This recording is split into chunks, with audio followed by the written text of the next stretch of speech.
চাঁদা বাজার এখন আর তার চাঁদা বাজার নেই।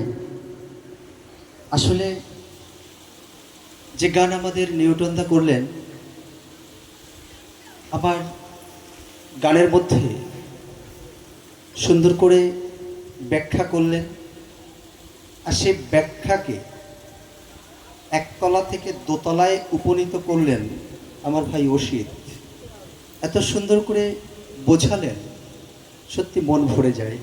আসলে এই জায়গাটি একটা চাঁদের বাজার। এইমাত্র শুনলাম একজন চারণ কবিও এসেছেন, আমি হয়তো তাকে চিনি না বা দেখিনি। আমাদের মধ্যে আপনারা জানেন যে একটা জোয়ার এসেছে। আমাদের তাপসদা এসেছেন, মতুয়া গবেষক, মতুয়া রত্ন, আমাদের দীপক বাইন, আমার দাদা নিউটন, অসিত ভাই, তো এত মানুষ এসেছেন, আমাদের সন্দীপদা। তো এটার চাঁদা বাজার থাকতে পারে না, যেহেতু আমরা যেখানে বসে আছি আমাদের সামনে হরিচাঁদ, গুরুচাঁদ, শান্তিমাতা, আমাদের মধ্যে আছেন নবকুমার রায় ঠাকুর, অশ্বিনী গোসাই, দাড়িক পাগল, তবে কি আর এখানে আছি? আমরা এখন এটা বাদ দেব, এটা চাঁদা বাজার বলবো না। এবার দুই হাত উঁচু করে হরিচাঁদের নিচে সমর্পণ করব। মায়েরা উলুধ্বনি দেবেন, আমি যখন বলবো মায়েরা উলুধ্বনি, বাবারা হরিধ্বনি দেবেন। হাত তুলে আমরা এত জোরে শব্দ করব যেন সেই শব্দ ওরাকান্দি পৌঁছে যায়। এটা কোথায়? এখন আর চাঁদা বাজা নেই, এই চাঁদা বাজার দিলাম বাদ, এটা সেই ওরাকান্দি ধাম। সবাই মিলে নেব বাবা হরিচাঁদ, গুরুচাঁদের নাম।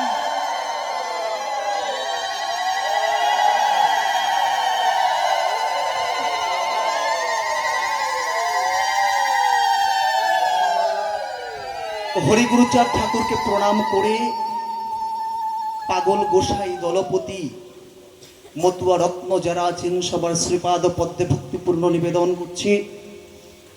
ভাই সরোজ, আমার অনলাইনে বসে পরিচয়, কিন্তু এরকম প্রেমের মানুষ, ভক্তিপূর্ণ মানুষ আমার খুব কম দেখা আছে। ঠাকুরের কথা বললে যার অশ্রু বিগলিত হয়। রাস্তা দিয়ে যাচ্ছি, ও আমার বাইকে বসা আছি, ও নেমে সেখানে রাস্তার উপরে শুয়ে পড়েছে। ও তখন আর সরোজে থাকে না, ও তখন চিন্তা করে আমার গলায় আচার মালা আছে, ওর গলায় আচার মালা। শান্তি মায়ের সেই কথা, আচার মালা যার গলায় দেখবে শত জনমের ভাই বলে মেনে নেবে। এই মানুষটি তখন প্রেমের বন্যায় বিগলিত হয়ে যায়। আমি প্রণাম জানাই এত সুন্দর একটি ভক্তিপূর্ণ সন্তান যিনি জন্ম দিয়েছেন, যে পিতামাতা জন্ম দিয়েছেন, সেই পিতামাতার শ্রীপাদ পদ্মে প্রণাম জানাই। তৎকালীন পার্লামেন্টের ডেপুটি স্পিকার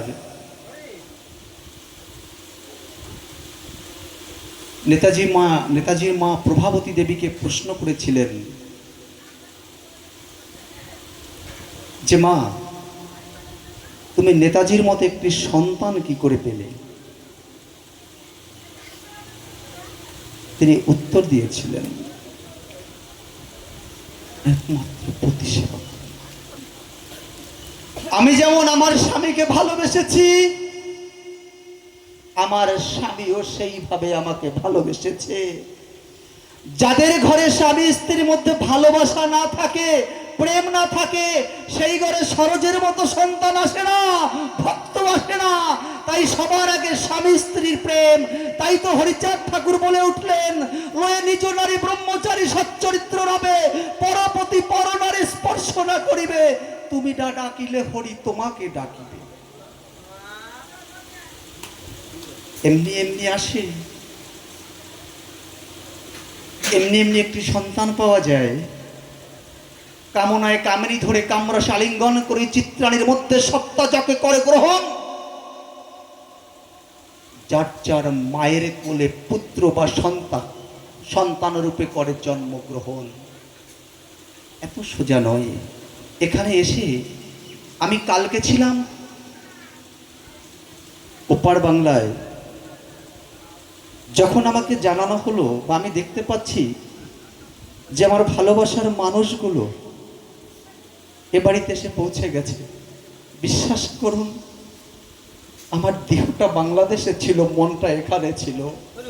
আমি বারবার ফেসবুক ফলো করি, আমি যেখানে যাই আমি ফেসবুক বন্ধ করে রাখি, আমার ফোন নেট অফ করে রাখি, কিন্তু আমি ওইখানে বসে বারবার আমি এই পাগল গোসাইদের, একবার দীপক দা, একবার নিউটন দা, এদিকে আমাদের সঙ্গীতাদি, আমাদের অসিত ভাই, এদের ফেসবুকের আপডেট দেখছি। আমার ভালোবাসার মানুষ, আমার প্রাণের মানুষ এক জায়গায় মিলিত হয়েছে, না জানি সেখানে কোন প্রেমের বন্যা হয়েছে। আমি অবাকা, এই প্রেমের স্বাদ আমি নিতে পারছি না। রাত ৩টার সময় উঠেছি, রাত ৩টার সময় উঠেছি। আমাকে বলছিল আপনি পরে যান। আমি বলছি গুরুচাঁদকে আমি ভালোবাসতে পারিনি, কিন্তু আমি বিশ্বাস করি গুরুচাঁদ আমাকে ভালোবাসে। ও গুরুচাঁদ, আমি যেন, আমি মন্দির দর্শন করব কিনা জানি না, আমি যেন তোমাকে যারা ভালোবাসে সেই মানুষগুলো তারা যেতে পারি। আমার ভাই, আমার দাদা দীপক দাদা আলোচনা করেছেন, তারপর আলোচনা লাগে না। হরিচাঁদ বললেন, যশবন্তের পুত্র আমি, নাম হরিচাঁদ, এবার করাবো আমি পতিতের আবাদ। পতিত আবাদ করবেন।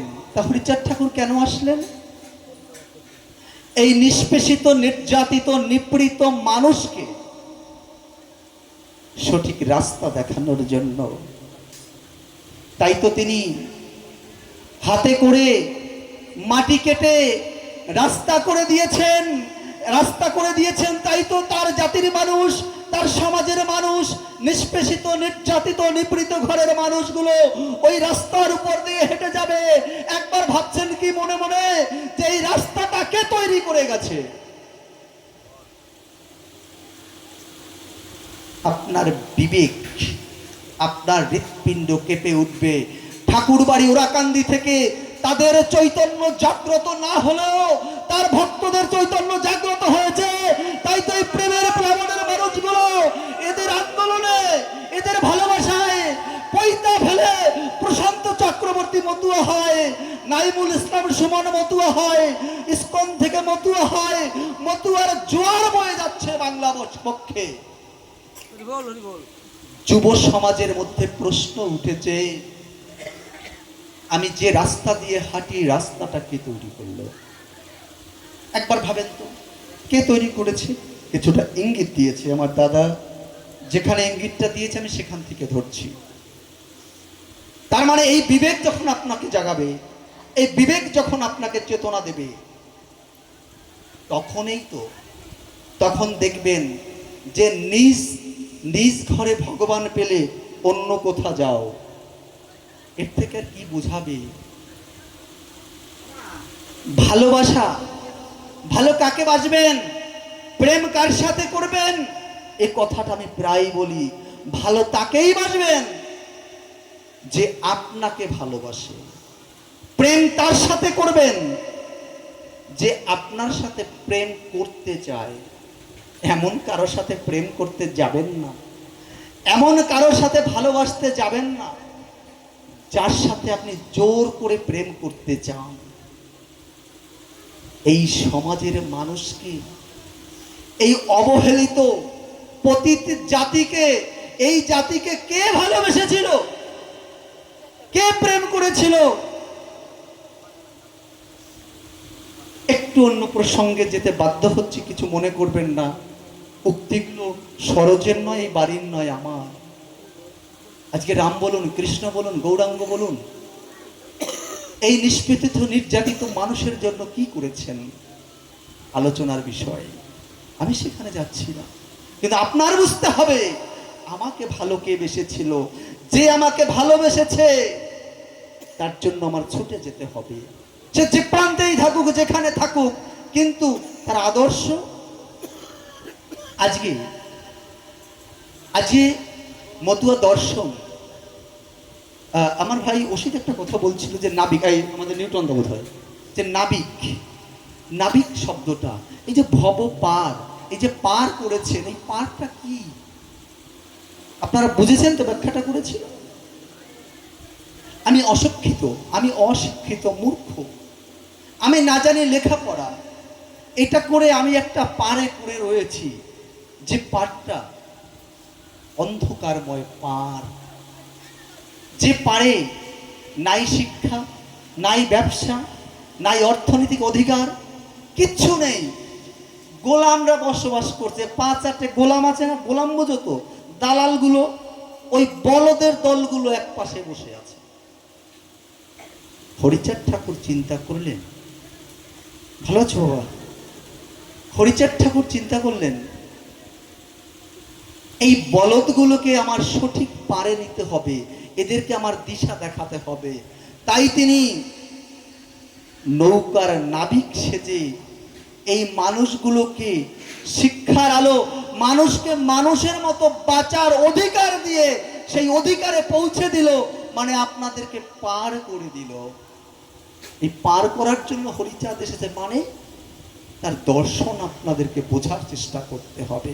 এই দর্শনের ঝুড়ি নিয়ে এই এই যে দেখেন এক ঝাঁক রক্ত, প্রত্যেক মানুষ, আমি তো 2 দিন এসেছি এই লাইনে, 2 দিন, বেশি দিন, আর এরা বহুদিন ধরে আছে, এদের চৈতন্য জাগ্রত, তাই এদের সংস্পর্শে গেলে কি হতে পারে? এদের সংস্পর্শে গেলে আপনি মানুষ হতে পারবেন। তাই তো তাপসবাবু 2 হাত বাড়িয়ে দিয়েছেন, ওরে ওরে নির্বোধ পতিতি জাতির লোক, তোদের আজ মতুয়ার দর্শন বোঝাতে হবে। আয় আমার বুকে আয়, তোরা, তোদেরকে প্রকৃত শিক্ষা দিয়ে সঠিক পথ দেখিয়ে মানুষের মতো মানুষ করে আমি হরিচাঁদের কাছে তোকে পাঠাবো। জ্ঞান লোক, তাই তারা ঘুরে বেড়াচ্ছেন। আমরা কি করছি? আমরা পথভ্রষ্ট হয়ে যাচ্ছি। কেন? নৈতিক শিক্ষার অভাবে। কিভাবে? আচ্ছা আমাকে বলেন তো, এইখানে যে কয়জন আছেন, আমরা কয়জন মানুষ প্রত্যেক দিন ঘুম থেকে উঠে বাবা মা শ্বশুর শাশুড়িকে প্রণাম করছি? কজন করছি? আমি বৃদ্ধ হয়েছি, কথা খারাপ লাগছে? আমি বৃদ্ধ হয়েছি, আমার পুত্রবধূ আমাকে ভাত দিচ্ছে না, আমার সাথে বাজে ব্যবহার করছে, আমার কষ্ট হচ্ছে। আচ্ছা ভাবুন তো, আমি কি আমার বাবার, আমার মায়ের যত্নটা করেছিলাম? আমি কি তাদেরকে প্রণাম তো দূরের কথা, ঠিক মতো খেতে দিয়েছিলাম?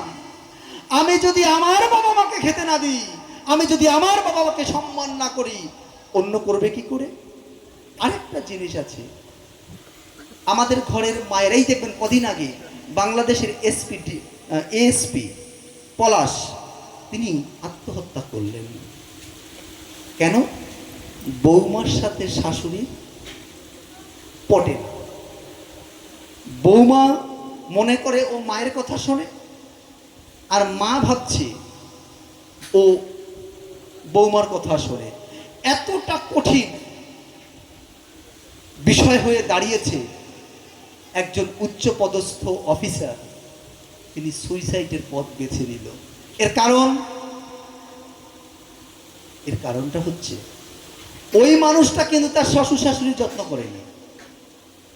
যত্ন যখনই তিনি করেননি, তখন তিনি বৌমার যত্নটাও করতে পারছেন না। আগে শিক্ষা কার হতে হবে? আমার হতে হবে। যদি আমি শিখতে না পারি, অন্যকে কি শেখাবো? আমি আর একটা কথা প্রায় বলি, যে আমার হরিচাঁদ ঠাকুরকে যদি পেতে চান, আমার গুরুচাঁদ ঠাকুরকে যদি পেতে চান, তবে আপনার কি করতে হবে? আপনার হৃদয় আসনে জায়গা দিতে হবে। এই হৃদয় আসনে যদি আপনার জায়গা দিতে হয়, কি করে দেবেন? আপনার বাবা, আপনার মা, আপনার শ্বশুর, আপনার শাশুড়ি, আমি যদি আমার স্ত্রীর বাবাকে ভালো না বাসি, আমার বউ কি আমার বাবা মাকে ভালোবাসবে?